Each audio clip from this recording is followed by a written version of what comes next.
Hello class, and welcome back to EDUC 1300. So far, we've examined ways to start your semester off on the right foot, and we've discussed ways to manage your money while in college. In this lesson, we're going to look at the culture of higher education and what you need to know about that culture and how to function in it. However, before we begin talking about the culture of higher education, it's helpful for us to better understand what culture is and the various components that make up one. According to Gert Hofstede, a Danish psychologist and anthropologist, culture is the collective programming of the mind that distinguishes the members of one human group from another.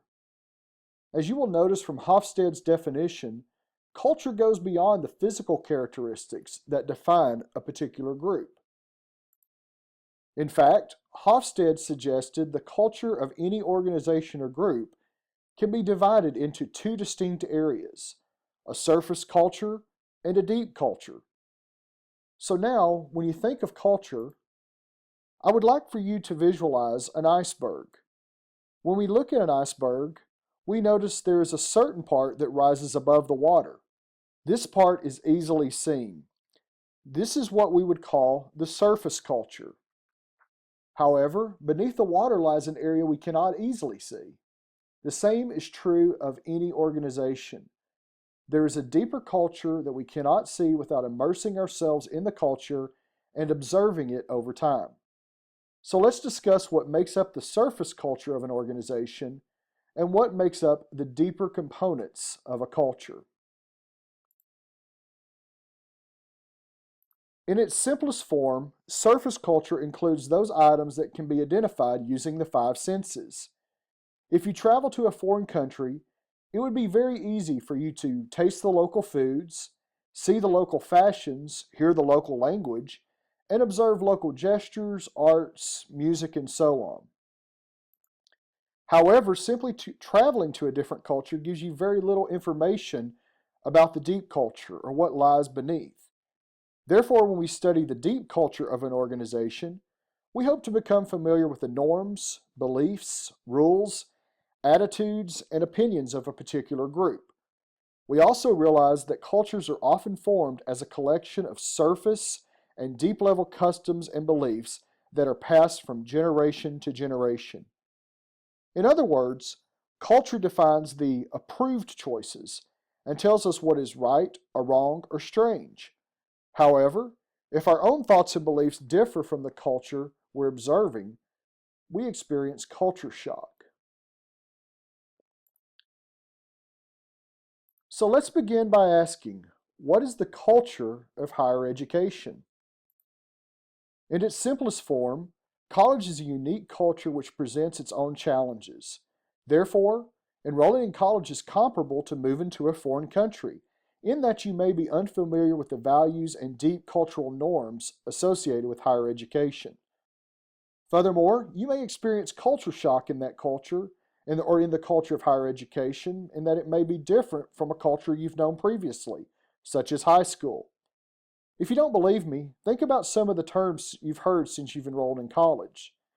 Since enrolling, you've probably heard terms like syllabus, prerequisites, core curriculum, associate's degree, blackboard, hybrid course, and other jargon we in higher ed tend to use that may be unfamiliar to those unaware of the traditions of higher education. Secondly, we need to consider how understanding the culture of higher education can increase our success in college. Simply put, the successful student must learn about the culture, both surface culture and deep culture, to make wise choices and respond accordingly. Therefore, by understanding the culture, we can identify what is appropriate, right, and good, and vice versa. And you'll be successful in college to the degree that you learn and adapt to its unique culture. Now that we've identified a need to become familiar with the culture of higher education, let's take a few minutes to look at a dozen college customs that will help you familiarize yourself with the culture of higher education and ultimately help you become more successful in college. First, one of the best ways to become familiar with the culture of your college is to read your college catalog. Some schools still print out bound copies of this document, but a lot of schools have started posting their catalogs online, so you may have to search your college's website to find it. However, this book provides a crash course in the policies and procedures of the college and will help you become keenly aware of the expectations of your campus. Think of this book as the handbook for your degree. In it, you'll find rules and regulations you need to abide by, requirements for your degree plan, a list of any prerequisites you may need, and course descriptions for each course offered at the college. Additionally, the catalog you enroll under will serve as your contract with the college while you're enrolled. So it's important for you to have a copy to refer to if you ever have any questions about your program of study. Secondly, it's important as a student to complete a long-term educational plan, also known as a degree audit. Why is this important? Well, an educational plan will not only outline all of the courses you have taken, but it will also highlight courses you still need to complete your degree. Imagine getting to your last semester only to find out you missed one class and will be short of hours to graduate. You don't want this to happen, so if you haven't already, make sure you see an academic advisor and create a degree plan. Furthermore, if you decide to change your major, make sure you see an advisor to update your degree plan. Third, make sure you're aware of and complete the general education requirements for your degree. When we talk about the general education requirements, these are the classes that we consider core or common to just about every degree. So when you hear someone saying they are taking their basics, these are the classes they're talking about. Although the general education requirements vary from college to college, most commonly the basics include classes like English composition, math, science, a fine arts class such as music, theater, or art appreciation, a social science class like psychology or sociology, and history and government classes. Therefore, if you complete these classes, you can transfer to another college as core complete, meaning the coursework you took here is guaranteed to transfer as the equivalent class at another public college in the state of Texas. Next, make sure you complete any prerequisite courses you may need. You may be asking, what is a prerequisite? Although it may sound like a very technical term, this is just another example of higher ed jargon. But simply put, a prerequisite is a course you must take before you can be admitted into another more advanced class or program. Often these classes are put in the degree plan to make sure you have foundational coursework to prepare you for more advanced topics. So if you do not complete these courses, you will not be able to take the next level of coursework. Or if for some strange reason you manage to get into a more advanced class, you may lack some of the basic knowledge needed to succeed in the class. Therefore, it's important for you to be aware of any prerequisites in your degree plan and take them as needed. Another college custom that you need to be aware of is choosing a major. Simply put, a major is your primary course of study while in college.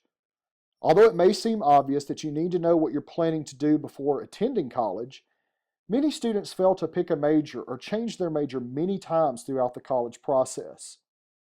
Without a major in place, it's hard for a student to create a thorough educational plan, and a student may take coursework that isn't required for his or her degree. Therefore, the student flounders from semester to semester with no clear goal in mind. Also, such a plan, or the lack thereof, may cause a student to waste precious financial aid resources. So if you haven't spent some time selecting a major, I'd strongly encourage you to meet with an academic advisor or take a career inventory to determine a career path as soon as possible. When we discuss ways to start the semester off on the right foot, we discuss the importance of knowing where your instructors' offices were located and also be aware of their office hours. However, let's take that one step further. Another custom that will help you become aware of the culture of higher education is to meet with your instructors during their office hours. In these meetings, you'll learn more about what your instructor expects of you, which we'll discuss more in future lectures, and create a rapport with your instructor. Remember, your instructor is your partner in education throughout your college career, and they can aid you in times when you're unsure about how to navigate through the college process. However, I'd caution you that when you meet with an instructor, you keep your relationships professional. Therefore, you'll want to make sure that when you meet with your instructors, you arrive on time or even a few minutes early, and then make sure you have a clear purpose in mind for your visit. Another college custom you need to be aware of is the importance of your grade point average, or GPA. However, you need to realize that when we discuss GPAs, there are two types we may be referring to as we talk with you. The first type is your semester GPA, which gives you a grade ranging from a poor 0.0 to an excellent 4.0. This score is based on your academic performance for a particular semester. The other type of GPA we may refer to is the cumulative GPA, which also ranges from a 0.0 to a 4.0. However, this grade includes your overall coursework at a particular college or university and accounts for all of your grades from all of the semesters you've attended. Whether you realize it or not, your GPA carries a lot of weight in the higher education culture. Your GPA may be used to determine a myriad of things, including financial aid eligibility, acceptance into a four-year university, acceptance into prestigious honor societies like Phi Theta Kappa, or even if you're placed on academic probation or suspension, which could prohibit you from returning to school the next semester. So it's important to know that your GPA can open or shut many doors for you while in college. Therefore, you should do everything possible to keep your GPA as high as possible to avoid potential problems and receive all of the benefits of your hard work. Now that we know the importance of a GPA, let's take a few minutes to learn how to compute your GPA. In its easiest form, an A is equal to 4 points. A B is equal to 3 points, a C equals 2 points, a D gets you 1 point, and an F gets you no points. For each class you have, you assign the correct number to the letter grade, add all of your grades together, and divide by the number of credit hours you have taken. Therefore, your semester GPA is calculated by multiplying the points of your letter grades times the number of credit hours per course. So let's take a look at a sample so you can better understand what I'm talking about. First, in EDUC 1300, a student makes a grade of A, which is worth 4 points. Since we know this class is a 3-hour course, by looking at the second number in the course number, we would multiply the 4 points from the A times the 3 hours of the course, giving us 12 points for EDUC 1300. Secondly, the student made an A in Biology 1409, which is a 4-hour course.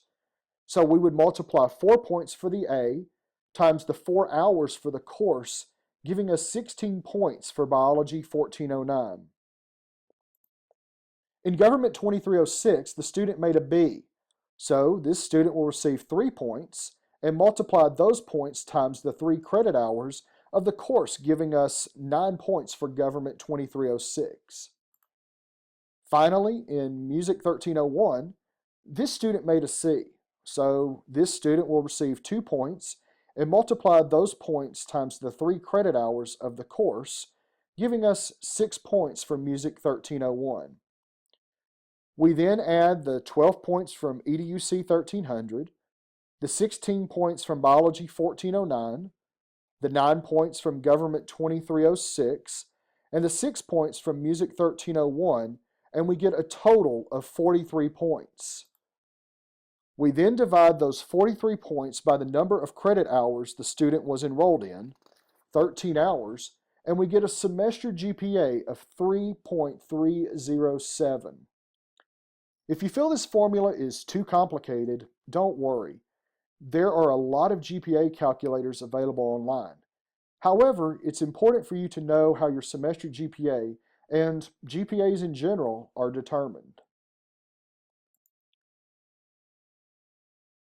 As we continue looking at 12 college customs, one way you can better function in the culture of higher education is to realize that if you stop attending a class, you should withdraw officially. In other words, don't assume it's the instructor's job to drop you if you quit attending.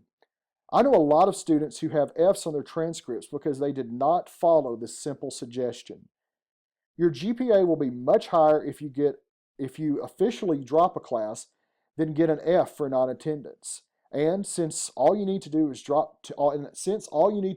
drop a class is go to the registrar's office and fill out a simple form, why would you not do this?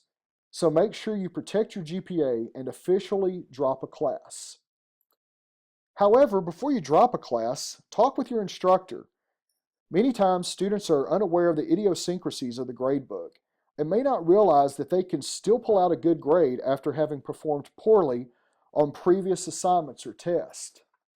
However, your instructor will know if you can pull your grade up, and he or she can tell you if dropping is a wise choice or if you're dropping too early when you still have a chance to succeed in the class. Next, before dropping a class, it's also good for you to know your lifetime eligibility for financial aid. If you'll recall from our Money Matters lessons, Pell Grants are available for up to 6 years or 12 semesters. If you drop too many classes, you may be using up funds to pay for those dropped classes and thereby eliminating funding you will need as you get closer to completing your degree. So make sure you consider the financial ramifications before you drop a class. Finally, make sure you maintain a file of important documents as it relates to your academic career.